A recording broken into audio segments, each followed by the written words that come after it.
আসসালামু আলাইকুম। আজকে আমরা পরিসংখ্যান সম্পর্কে জানব। পরিসংখ্যানের সংজ্ঞা, তারপরে সীমাবদ্ধতা, এছাড়াও এর কি প্রয়োজনীয়তা আছে সেগুলো সম্পর্কে বিস্তারিত জানব। তো প্রথমেই এর যে ডেফিনেশনটা আছে, প্রথমে এই ডেফিনেশনটা দেখি। ক্রক্সটন অ্যান্ড কাউডেন এর প্রদত্ত সংজ্ঞা হচ্ছে পরিসংখ্যান হচ্ছে সংখ্যাত্মক তথ্য সংগ্রহ, উপস্থাপন, বিশ্লেষণ ও ব্যাখ্যা প্রদান করার বিজ্ঞান। তারপরে আরেকজন আছে ডব্লিউ.আই. কিং এর মতে পরিসংখ্যান হচ্ছে কোনো অনিশ্চিত বিষয়ে সিদ্ধান্ত গ্রহণের বিজ্ঞান। তারপরে এটাকে যদি আমি ওভারঅল বলতে চাই তাহলে পরিসংখ্যান এমন একটা বিজ্ঞান যার সাহায্যে কোনো কিছুর সংখ্যা বিশ্লেষণ করে তার তথ্য উদ্ঘাটন করা যায়। আর এই পরিসংখ্যানের কিছু সীমাবদ্ধতা আছে। তার মধ্যে হচ্ছে পরিসংখ্যানের উপাত্তকে সংখ্যায় প্রকাশ করতে হয়, পরিসংখ্যান সমষ্টি নিয়ে আলোচনা করে, পরিসংখ্যান সূত্রগুলো গড়ে উপযোগী এবং দীর্ঘ মেয়াদে সূত্রে সত্য। তারপরে হচ্ছে পরিসংখ্যানের অপব্যবহার হতে পারে। পরিসংখ্যানের ফলাফল সম্পূর্ণ নির্ভুল নয়, পরিসংখ্যান সিদ্ধান্তে পৌঁছার একটি হাতিয়ার মাত্র। পরিসংখ্যানের বিবিধগুলি পরিবর্তনশীল। এরপরে আমরা দেখব পরিসংখ্যানের কী কী বৈশিষ্ট্য আছে। তার মধ্যে পরিসংখ্যানে সংখ্যা সূচক প্রকাশ আবশ্যক। পরিসংখ্যান হচ্ছে তথ্যের সমষ্টি। এরপরে অনুসন্ধানে কোনো একটি নির্দিষ্ট ক্ষেত্রের সাথে সম্পর্কিত হতে হবে। তারপরে এটা তথ্য বহুবিধ কারণ দ্বারা প্রভাবিত হয়।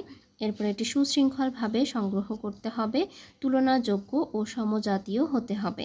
তারপরে হচ্ছে প্রাক্কালে যুক্তিসঙ্গত পরিমাণে সঠিকতা বজায় রাখার প্রয়োজনীয়তা রয়েছে।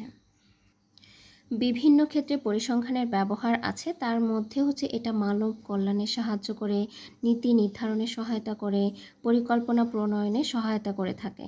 এছাড়াও প্রশাসনিক কাজে সহায়তা করে, বিভিন্ন অন্যান্য বিজ্ঞানকে সাহায্য করে, পরিসংখ্যান শিল্প ও ব্যবসা বাণিজ্যে সহায়তা করে। এছাড়াও অর্থনৈতিক বিশ্লেষণে সহায়তা করে, ব্যবসা বাণিজ্যে ব্যাপক সহায়তা করে থাকে। আচ্ছা, এখন আমরা পড়ব হচ্ছে খাদ্য ও পুষ্টি বিজ্ঞান। আমাদের এই সাবজেক্টের জন্য পরিসংখ্যানের কী কী গুরুত্ব রয়েছে। তো প্রথমে যেটা আছে সেটা হচ্ছে পুষ্টি গবেষণায় পরিসংখ্যানের নিয়মকানুনের ব্যবহার আছে। তারপর পুষ্টি বিজ্ঞানের গবেষণার ফলাফল নির্ণয় করার জন্য কিন্তু পরিসংখ্যান পাঠের গুরুত্ব রয়েছে। তারপরে খাদ্যের গ্রহণযোগ্যতা নির্ণয় করতে হয়, খাদ্য মূল্য নির্ণয়ে খাদ্যের যে মূল্য আছে সেটা নির্ণয় করার জন্য পরিসংখ্যান ব্যবহার করা হয়। এছাড়াও বিভিন্ন জনগোষ্ঠীতে খাদ্যের প্রাপ্যতা নির্ণয় করতে প্রয়োজন হয়, খাদ্যের উপযুক্ততা নির্ণয়ে, খাদ্যের বিপাকীয় মান নির্ণয় করতে, খাদ্য পরিবেশন নির্ণয়ে। এছাড়াও আছে ওজন, উচ্চতা ভেদে দৈনিক খাদ্য চাহিদা কত সেটা বের করার জন্য। খাদ্য প্রক্রিয়াজাতকরণে বিভিন্ন ক্ষেত্রে বা ধাপেও পরিসংখ্যান ব্যবহৃত হয়। এছাড়াও আছে খাদ্য উৎস ভেদে বা খাদ্যের উপাদানের ভিত্তিতে খাদ্যের মেয়াদ নির্ণয় করার জন্য পুষ্টিবিজ্ঞানে পরিসংখ্যানের গুরুত্ব রয়েছে। তো এখানে পরিসংখ্যান বিষয়ে যত প্রশ্ন আছে সেগুলা খুবই গুরুত্বপূর্ণ, এগুলো পরীক্ষায় আসার মতো খুব ইম্পর্টেন্ট। এগুলা থেকেই মূলত পরিসংখ্যানের যে বেসিক পার্টটা আছে সেখান থেকে প্রশ্ন এসে থাকে। তো আশা করি তোমাদের সবার জন্য উপকার হবে।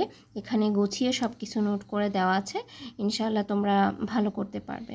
তো ঠিক আছে, সবাই ভালো থাকো, সুস্থ থাকো, আর আমার জন্য দোয়া করো। আর তোমাদের কোনো বিষয়ে নোট প্রয়োজন হলে আমাকে ইনবক্স করতে পারো।